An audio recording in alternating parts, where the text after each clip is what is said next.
Hola, ¿qué tal? Muy buenos días, bienvenidos a este su espacio Chocolate para el Alma, una manera distinta de saborear el mismo evangelio. Hoy es lunes 10 de enero del año 2022.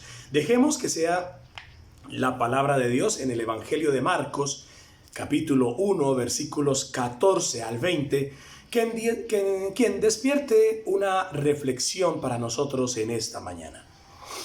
Después del arresto de Juan, Jesús se fue a Galilea proclamando la buena noticia de Dios. Decía: el plazo se ha cumplido, el reino de Dios está llegando, conviértanse y crean en el evangelio.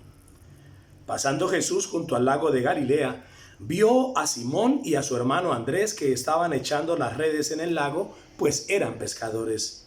Jesús les dijo: vengan conmigo y los haré pescadores de hombres. Ellos dejaron inmediatamente las redes y lo siguieron. Un poco más tarde vio a Santiago, el de Zebedeo, y a su hermano Juan. Estaban en la barca reparando las redes. Jesús los llamó también, y ellos, dejando a su padre Zebedeo en la barca con sus trabajadores, se fueron con él. Palabra del Señor. Gloria a ti, Señor Jesús. Mis apreciados amigos, nos encontramos frecuentemente en la Sagrada Escritura, especialmente en los Evangelios, con la expresión el reino de Dios.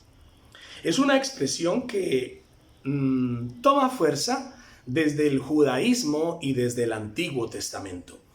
Y se manifiesta, se concretiza, se materializa de manera real en la persona de Jesucristo. Recordemos que la esencia del cristianismo es Jesucristo.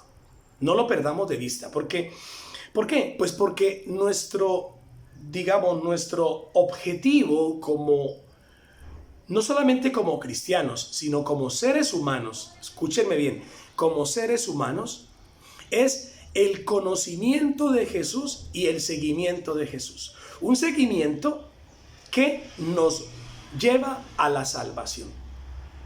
Un seguimiento que antes de llevarnos a la salvación nos permitirá establecer un reino. ¿Un reino de qué? Un reino de justicia, un reino de amor, un reino de hermandad, de fraternidad.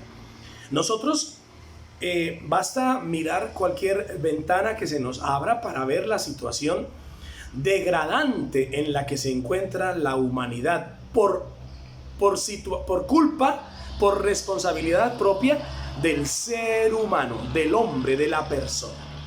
Esa situación se puede revertir en la medida en la que el hombre vuelve la mirada a Jesucristo y sigue sus huellas.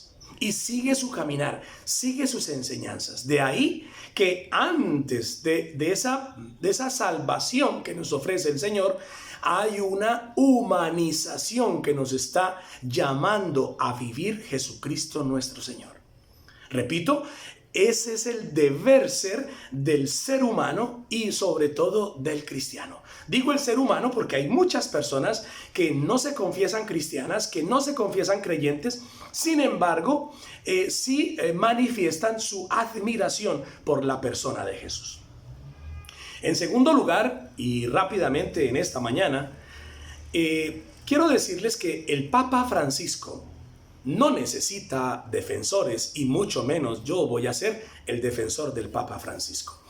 Pero sí ha sido en estos días víctima de algunos ataques, digámoslo así, entre comillas, ataques en editoriales de periódicos y en opiniones de muchas personas, porque hace unos días el Papa dijo que las personas eran egoístas cuando preferían adoptar un perrito o un gato en lugar de un niño. Y válgame el cielo santo, le han caído truenos y centellas al Papa Francisco por haber dicho esto. Pero yo no voy, repito, a defender al Papa. Pero venga, pongámosle un poquitito de sentido común, que es el menos común de los sentidos. El Papa no ha dicho ninguna mentira. Hay muchísimas diferencias entre la adopción de un perrito y un gatico, que yo no niego que también lo necesiten, y la adopción de un ser humano. Yo no voy a entrar aquí a establecer las diferencias, pero no es lo mismo. No es lo mismo creer que es igual adoptar un perro, adoptar un gato, adoptar un canario, una tortuga, a un niño. Entonces, cuando vienen ataques a partir de querer igualar esta adopción, pues ahí hay una ignorancia grande, y perdónenme. No se trata de ser enemigo del animal. No se trata de atacarlo ni de aniquilarlo. Se trata de poner en sus justas proporciones los valores humanos.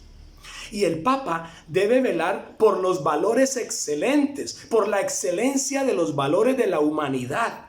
Y si Él nos pone ese patrón tan alto, si nos levanta la vara y nos la pone alta, pues es su obligación. No podemos nivelarnos por lo bajo.